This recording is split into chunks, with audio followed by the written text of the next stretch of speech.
در قبرستان در سر قبر آیت خوانده بعد دعا میکنیم.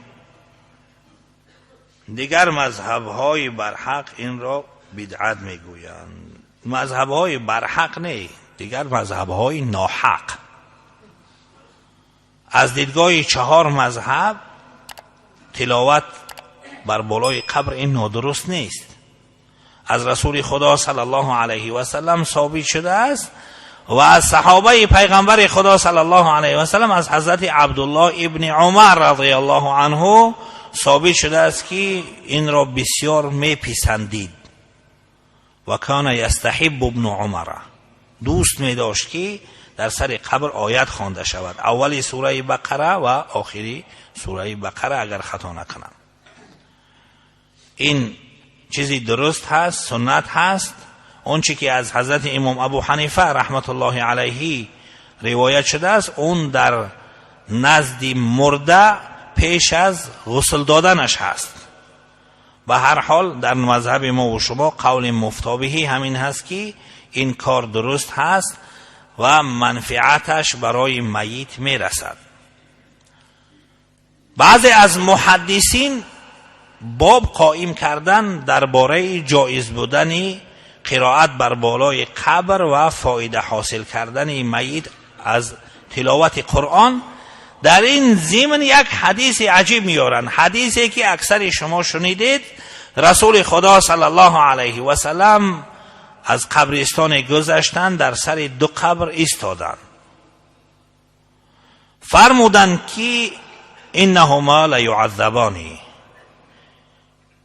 صاحب این 2 قبر مورد عذاب قرار گرفتند و ما یعذبانی فی کبیرین، کار اینها که عذاب شدن او قدر دشوار نبود پرهیز کردنشون، لیکن اینها پرهیز نکردند. یکیش گفت که از پیشابش خودش را نگاه نمی داشت، ساز خشک نمی کرد. دومش گفت که این خبرچین بود، گپ را از یک جمعه گرفته به نزد دیگر می برد. رسول الله صلی الله علیه و سلم یک چوبی تر را طلب کردند و اون را از بین شکستند و در بالای هر 2 قبر گذاشتند. در قبر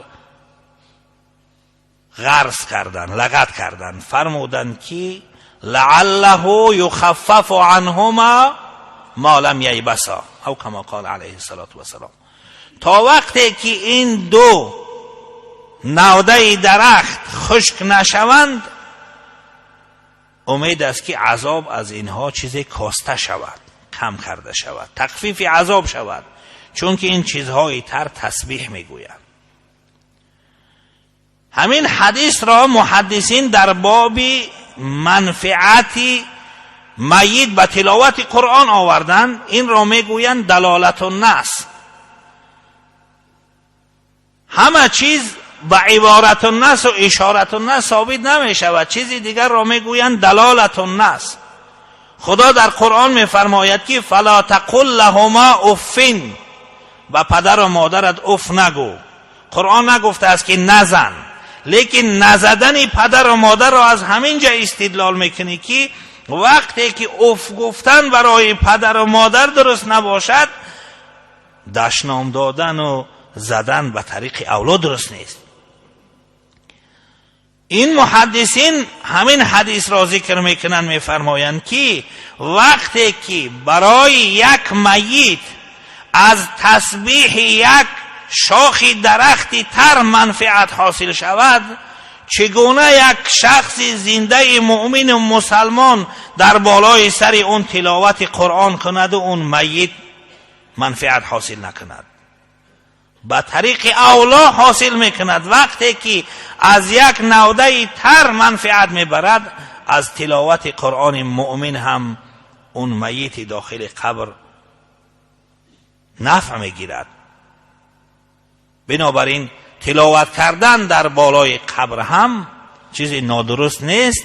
گفتم از رسول خدا صلی الله علیه و سلم و از صحابه ثابت هست. از رسول الله صلی الله علیه و سلم، غالبا روایت میکند عبدالرحمن ابن العلا ابن اللجلاج علامه نیموی رحمت الله علیه در آثار و سنن و حضرت علامه ظفر احمد عثمانی رحمت الله علیه در اعلاء السنن نقل میکنن و سندش هم 100% حدیثی، سندش هم درست هست، حدیثی صحیح هست، حدیثی ضعیف هم نیست.